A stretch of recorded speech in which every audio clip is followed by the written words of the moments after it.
नमस्कार. पत्रकार हेमंत सुशीला श्रीराम जोशी.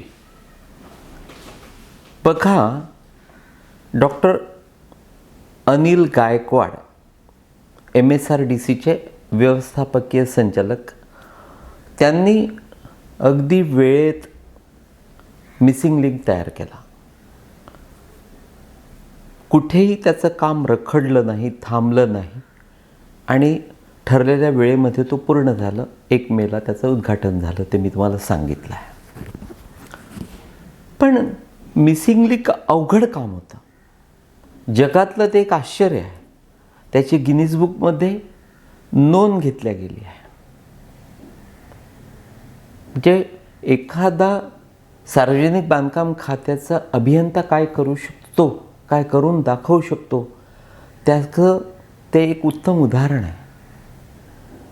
पण मिसिंग लिंक पूर्ण करताना मला गायकवाडांचं जेवढं कौतुक करावंसं वाटलं नाही. त्याचं कारण एकच आहे की जेव्हा त्यांनी मिसिंग लिंकचं काम हातात घेतलं तेव्हा त्यांच्या पाठीशी सत्तेमधले ते दोघे होते. अर्थातच एक म्हणजे एकनाथ शिंदे, जे त्या खात्याचे मंत्री आहेत, आणि दुसरे मुख्यमंत्री देवेंद्र फडणवीस. त्या दोघांनी कुठेही कधीही काही कमी पडू दिलं नाही. एकनाथ शिंदे देखील फडणवीस पद्धतीचे, म्हणजे ते मुख्यमंत्री असताना आणि आता उपमुख्यमंत्री, जेव्हा केव्हा एखादा सार्वजनिक प्रकल्प उभा करायचा असतो, राज्यासाठी राष्ट्रासाठी काहीतरी वेगळं करून दाखवायचं असतं, तेव्हा इतरांसारखीच फार मोठी धावपळ शिंदे घेतात. त्याचं मला कौतुक वाटतं. म्हणजे ते कुठेही नाक मुरडत नाहीत, मागे पडत नाहीत, विरोध करत नाहीत. विरोधाला विरोध म्हणूनही ते कधी काड्या घालण्याचा प्रयत्न करत नाहीत. मिसिंग लिंकच्या वेळेला अजित पवार अर्थमंत्री होते. त्यांनी देखील गायकवाडांना पूर्ण सहकार्य केलं आणि तो वेळेत पूर्ण आला. पण त्यापेक्षा मला सर्वाधिक कौतुक वाटतं ते समृद्धी महामार्गाचं.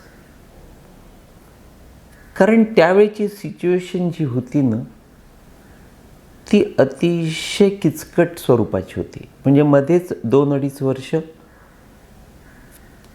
ज्यांचा समृद्धी महामार्गाला विरोध होता तेच उद्धव ठाकरे राज्याचे मुख्यमंत्री झाले. ज्यांना, म्हणजे ज्या फडणवीसांना सदा सर्व काळ पाण्यात बघायचे, त्याच शरद पवारांची माणसं मंत्रिमंडळात होते. पवार आणि उद्धव ठाकरे यांची सत्ता होती.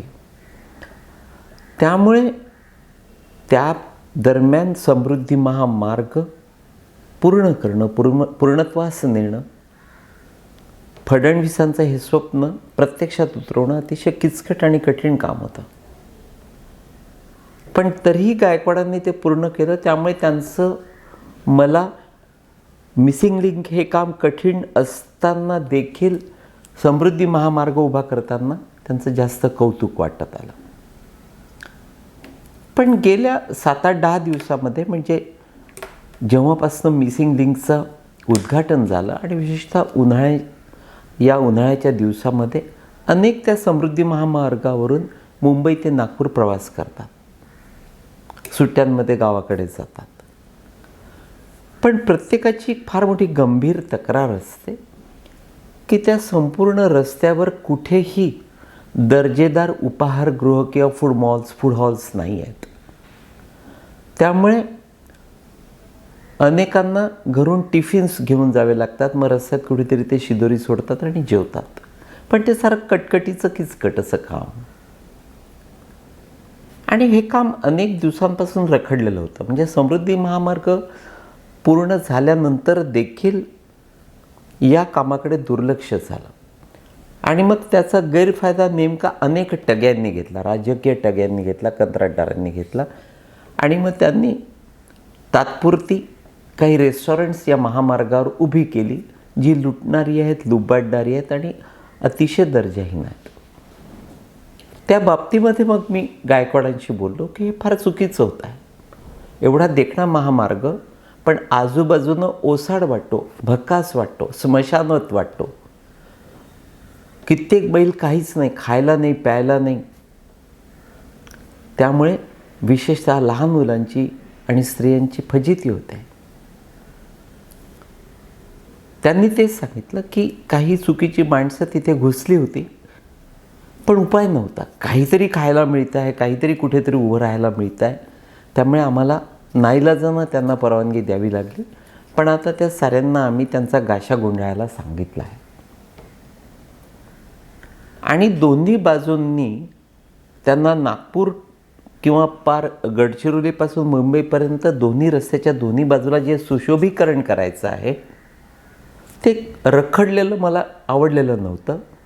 पण त्यांनी चांगली बातमी दिली की ते काम आता आम्ही अतिशय दर्जेदार कंत्राटदारांच्या हातात दिलं आहे आणि पुढल्या 6 महिन्यांमध्ये, केवळ पुढल्या 6 महिन्यांमध्ये समृद्धी महामार्गावर अतिशय दर्जेदार फूड मॉल्स उभे झालेले तुम्हाला दिसतील.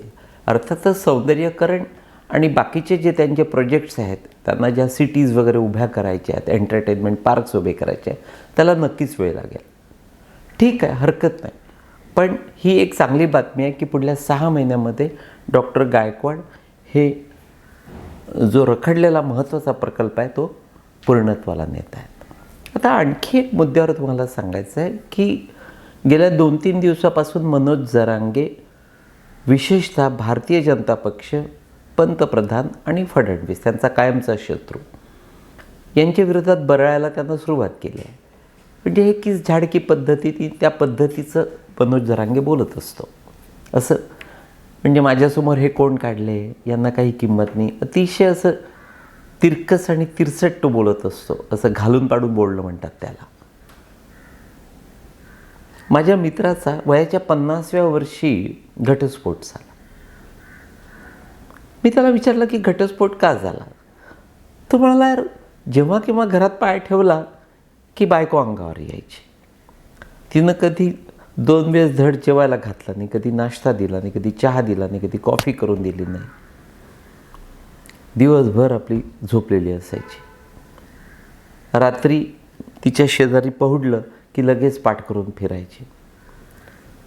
बरं, बायको काही अंथरुणावर सुखसोयी देत नाही, त्यामुळे बाहेर शेण खायचं ती माझी वृत्ती नाही. शेवटी मी वैतागलो. 50 हे वय काही घटस्फोट घेण्याचं नाही, पण तिच्या त्या सततच्या कटकटीला आणि त्या एकंदर त्रास देण्याच्या प्रक्रियेला तिला माझ्याविषयी प्रेमच नाही.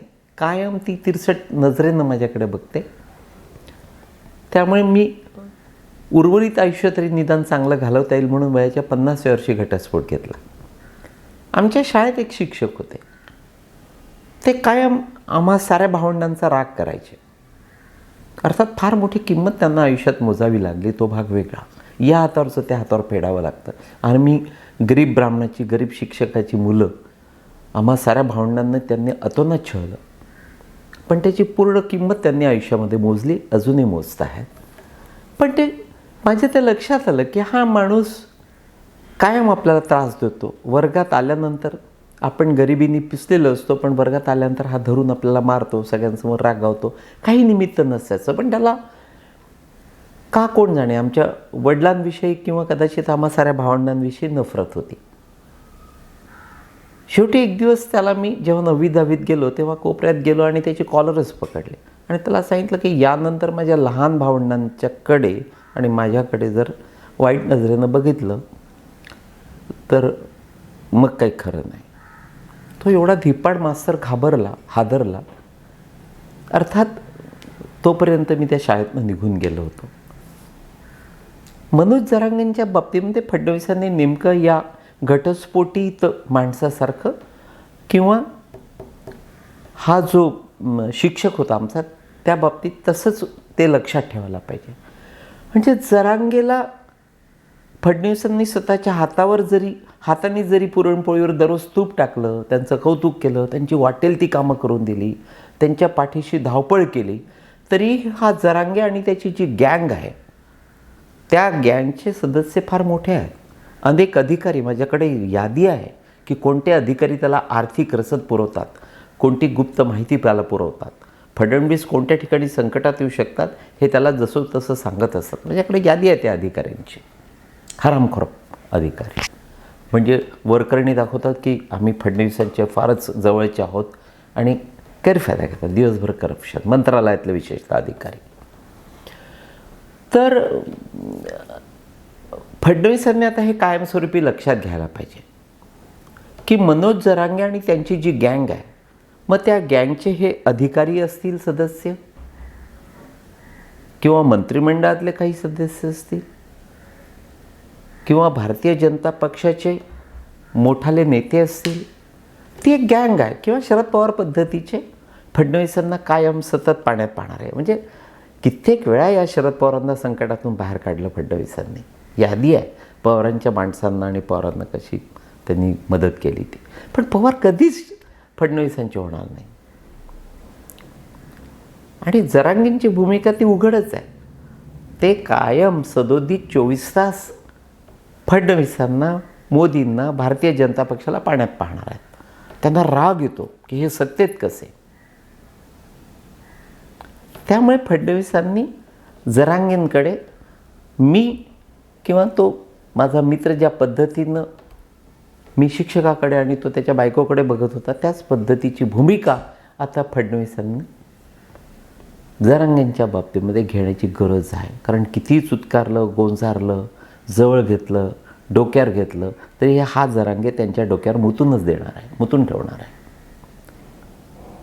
त्यामुळे जशास तसं उत्तर देणं आणि जरांगेंना मदत करणाऱ्या नेत्यांना वठणीवर आणणं हे काम कायमस्वरूपी फडणवीसांनी लक्षात ठेवण्याची नितांत गरज आहे. आणखी एक तिसरा मुद्दा सांगतो, तो पत्रकारितेचा.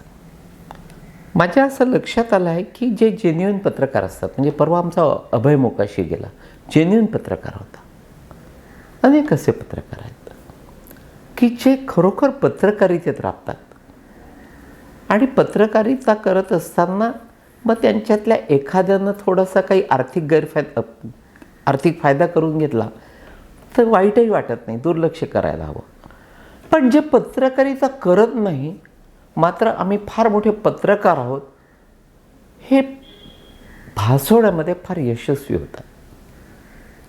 मंत्रालयात किंवा त्या कॉर्पोरेशनमध्ये किंवा विविध ठिकाणी त्या प्रेसरूममध्ये किंवा त्या मंत्रालयाच्या त्या BMCच्या समोर जे पत्रकार संघ आहेत तिथे असे कितीतरी पत्रकार आहेत की ते असं दर्शवतात की आम्ही वाहिन्यांचे मान्यवर आहोत किंवा अमुक एखाद्या वृत्तपत्राचे खूप मोठे लेखक आहोत, वार्ताहर आहोत. पण तसं अजिबात नसतं. ते धुळफेक करत असतात आणि हेच नेमकं ते ज्यांना जाऊन भेटतात, ज्यांच्याकडून ते आर्थिक गैरफायदे उचलतात, त्यांनी त्यांचा अभ्यास केला पाहिजे की हे लिहितात कुठे, वाचतात कुठे. आपल्याला तर यांचं वर्षानुवर्ष कुठे लिखाण वाचण्यात आलेलं नाही किंवा कुठेही आपण त्यांना वाहिन्यांवर बघत नाही. कुठेतरी एखाद्या चॅनलवर जाऊन बसतात आणि बडबड करतात, त्याचंच भांडवल करतात. सो हे देखील पत्रकारांच्या बाबतीमध्ये किमान जे मान्यवर आहेत, ज्यांच्याकडे हे असे आमच्या वऱ्हाडी भाषेत त्याला भंटोल पत्रकार म्हणतात. भंटोल म्हणजे भामटे,